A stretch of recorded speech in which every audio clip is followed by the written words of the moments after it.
리플 XRP 얘기로 먼저 좀 시작을 해보겠습니다. 살짝 흔들림이 나오긴 했는데 그럼에도 불구하고 참 다행스러운 지점은 여전히 3달러 위에 자리를 하려는 그런 힘이 다시금 확인되고 있다라는 데 있지 않나 생각됩니다. 1년 전에 0.4달러였던 게 지금 3달러 위에 자리를 하고 있습니다. 불과 몇 달 전까지만 하더라도 0.6달러 XRP 죽었다, 심정지 왔다, 이런 비아냥의 목소리도 들을 수 있었는데 정말 신기하다 싶을 정도로 3달러 위에 자리하고 있는 XRP의 흐름을 우리가 지금 확인할 수가 있습니다. 사실 긍정적인 재료들이 너무 많아요. 이미 현실화된 것들, 그리고 포텐셜을 가지고 있는 그런 재료들이 워낙 산적해 있다 보니까 3달러라는 정말 경이로운 숫자를 연일 지켜주는 그런 상황이 펼쳐지고 있는 게 아닌가 생각됩니다. 리플 스테이블 코인 출시돼서 이제 엔터프라이즈 비즈니스 강화를 위한 어떤 시동이 걸려진 상태이고, 진짜 트럼프 시대가 열렸고 갠슬러는 집에 갔고, 리플 사건 종료 기대감이 그 어느 때보다 커진 상황이고, 알튼 시즌 시작에 대한 기대감 역시 간단치 않고, 리플은 대형 은행들과의 파트너십을 이미 단단하게 체결해 놓은 상태이고, XRP 현물 ETF 승인에 대한 기대감 플러스 지속적인 XRP ETF 신청, 이런 것들을 생각을 하면 지난 4년 넘게 이 소송을 통해서 억눌려 왔던 시세가 이미 한번 크게 분출을 했는데 조금 더 위쪽을 향해서 나아갈 수 있지 않을까, 그런 생각이 드는 것은 정말이지 꼭 기분 탓만은 아닌 것 같습니다. 그레이스케일이 XRP 현물 ETF를 신청했다는 거 상당히 반갑게 느껴지고, 이미 트러스트가 지금 출시되어 있는 상황이기 때문에 현물 ETF로의 전환은 충분히 큰 어려움 없을 것이다, 이렇게 바라볼 수가 있잖아요. 제임스 세이파트, 이번 신청은 그레이스케일 XRP 트러스트를 ETF로 전환하기 위한 것이고, 트러스트 운용 자산은 1600만 달러다. 그레이스케일이 움직이고 있다. 그런 움직임들이 본격화되고 있다. 그리고 플러스 다각화되고 있다. 이런 것들 참 재미있는 포인트 지점입니다. 브래드 갈링하우스 아저씨가 XRP 전략자산 이슈와 관련해서 여기저기서 여론전을 펼치며 펌프질하고 있는 것도 상당히 의미있게 느껴집니다. 사실 어디까지가 팩트인지는 모르고 어디까지가 또 기대감인지도 우린 알 수는 없죠. 하지만 이런 얘기들, 만약 미국 정부가 암호화폐 전략자산 준비금을 도입한다라면 여기에는 비트코인뿐만 아니라 리플 등 다른 토큰들도 포함되어야 한다. 우리는 멀티체인 세계에 살고 있고 공평한 경쟁 환경을 지지해왔다. 따라서 정부 디지털 자산 준비금은 하나의 토큰이 아닌 산업을 대표할 만한 것이어야 한다라고 생각한다. 참 재밌는 얘기예요. 정말 어떻게 될지 너무 궁금합니다. 일단 실무 조사를 지금 하고 있잖아요, 대각관에서. 그래서 어떤 결과가 나올지, 일단 비트코인을 전략자산으로 비축하는 것은 변수는 아닌 것 같고, 그렇게 될 것 같죠. 될 것 같고 이제 발표만 나오면 되는 그런 상황으로 느껴지는데, 과연 알트코인 한두 개가 같이 포함이 될 것인가, 포함된다면 어떤 게 될 것인가, 되게 궁금합니다. 뭔가 기대감치고는 약간 갸우뚱한 지점이 있는데, 또 다른 관점으로 모든 걸 미국 중심으로 끌고 가겠다라는, 강화시키겠다라는 트럼프 행정부의 기본 틀을 놓고 보면 충분히 또 가능성도 있을 것 같기도 하고, 그런데 이거 너무 빡센 이슈인데 싶기도 하고, 여러 가지 생각이 좀 듭니다. 여기에 더해서 리플과 블랙록의 커넥션이 선명해졌다라는 것도 굉장한 기대감을 안기는 포인트 지점입니다. 중간 미디에이터로 역할을 해주고 있는 게 온도파이낸스. 온도파이낸스가 XRP 레저 기반의 미국 국채 상품을 출시하기로 했습니다. 1억 8,500만 달러 규모의 미국 재무부 채권 토큰을 XRP 레저 네트워크에 도입을 한다. 블랙록 비들펀드의 지원을 받는 거.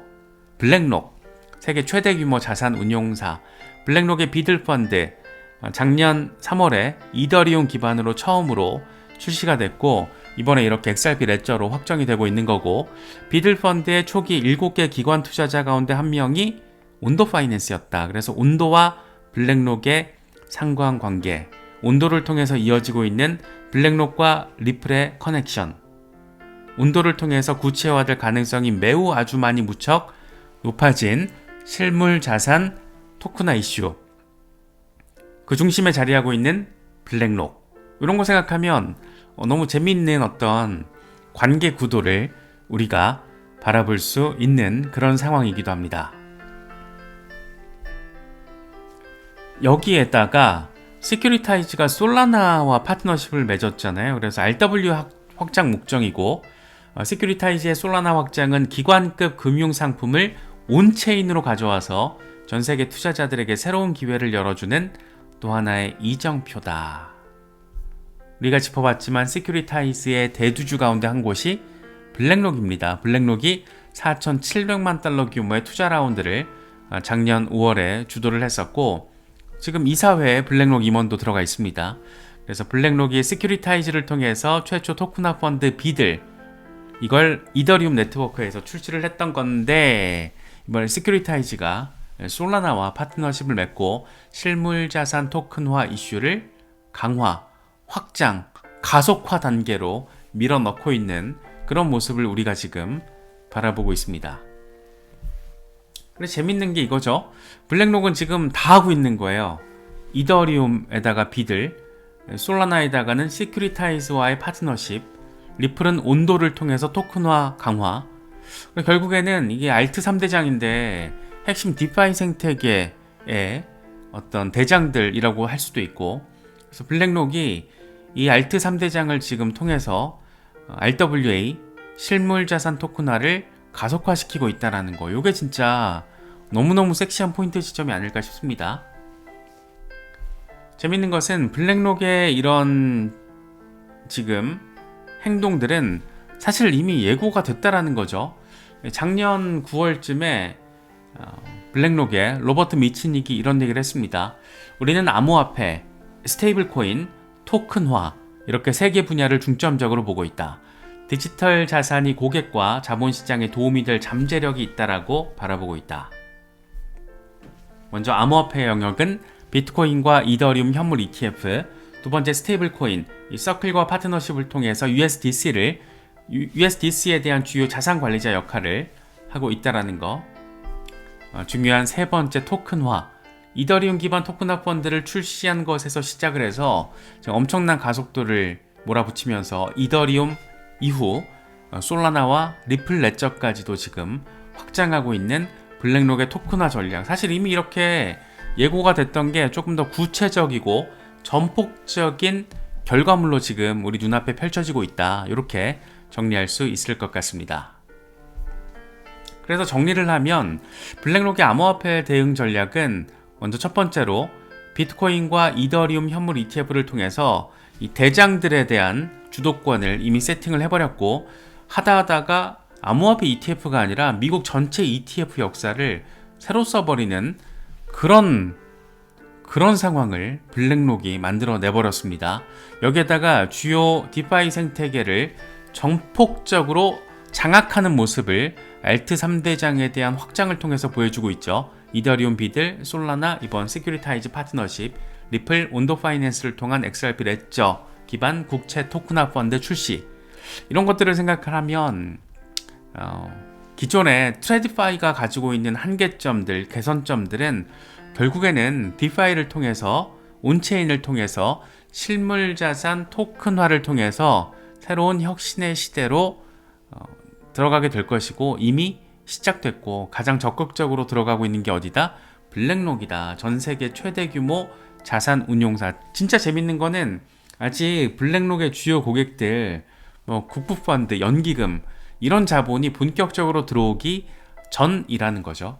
그래서 올해 과연 어떤 상황이, 어떤 흐름이 펼쳐지게 될지 너무너무 궁금한 그런 지점입니다.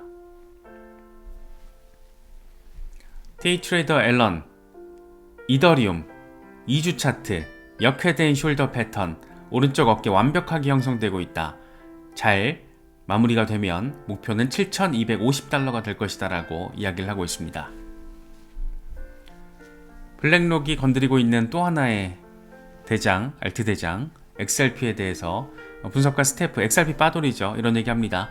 2017년 XRP가 강력한 랠리 당시에 실제로 바이더 딥을 할 수 있었던 기회는 3번뿐이었다. 작은 하락이 흔들릴 필요가 없다. 이번 상승장도 과거와 다르지 않을 것이다. 추가적인 반등 기대감을 전폭적으로 제시하고 있습니다. 다크디펜더 아저씨가 XRP 3개월 차트를 통해서 지금 엄청 잘 가고 있다는 점을 보여주고 있습니다. 얼마나 더 잘 갈까? 뭐 이런 얘기 하고 있는 거죠. 그런데 상단 보면 $100 이렇게 돼 있네요. 어떻게 될까 참 궁금합니다.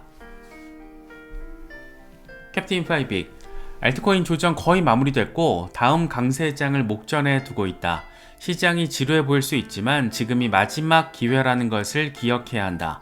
12월 강세, 요건 사실 예고편에 불과하다. 조금 더 강력한, 요거 말고 좀 더 강력한 거 올 거야 라는 얘기 지금 하고 있습니다.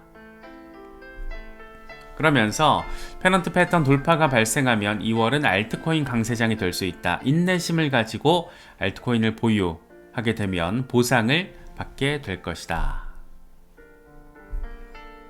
그레이스케일이 도지 트러스트까지 출시를 했는데 재밌는 거는 도지 트러스트 출시하자마자 ETF 전환 심사 요청서 이 19B4 이걸 또 제출을 했습니다. 3일 전에는 비트와이즈가 도치 현물 ETF 증권 신고서 S1을 또 제출하기도 했죠. 그래서 도치가 요즘에 시세가 죽어 있는데 사실 한꺼번에 너무 많이 올라가지고 가격 안정화 과정을 거치고 있는 거라고 보는 게 맞겠죠.